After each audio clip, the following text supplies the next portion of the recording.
श्री स्वामी समर्थ. उद्या वर्षातली शेवटची संकष्ट चतुर्थी आलेली आहे. सर्वांनी आंघोळीच्या पाण्यात थोड्याशा दुर्वा टाकून आंघोळ करायची आहे. गणपती बाप्पाला छान असा अभिषेक घाला, गाईच्या दुधाने अभिषेक घाला, पंचामृताने अभिषेक घाला. बाप्पाला तांदळाच्या राशीवर स्थापन करायचं आहे. उद्या गणपतीला 21 दुर्वा, जास्वंदाचं लाल फूल अर्पण करा. थोड्याशा अक्षता बाप्पांच्या चरणी अर्पण करा.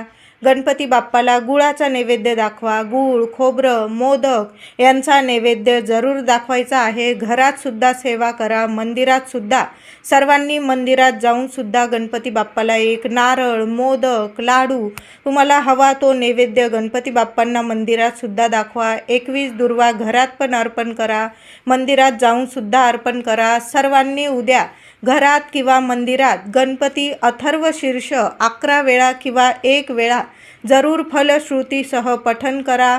11 वेळा गणपती स्तोत्र पठण करा. मुलांकडून सुद्धा सेवा करून घ्यायची आहे. महिलांनो, संध्याकाळी आपल्या दाराच्या मुख्य दाराबाहेर एक चौमुखी दिवा जरूर लावून द्या.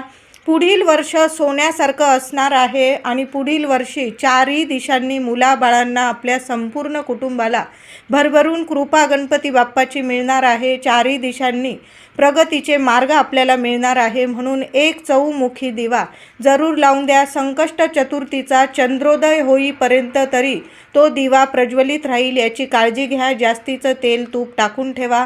होईल तेवढी सेवा करा. गाय दिसली एखादी, गाईला चारा खाऊ घाला हिरवागार, किंवा ताजी एखादी चपाती तूप गूळ लावून खाऊ घाला. गणपती बाप्पांची आरती करायची आहे. कापूर आरती करा. त्या कापरासोबत थोडासा सुक्या खोबऱ्याचा तुकडा जाळायचा, त्यावर 2 लवंग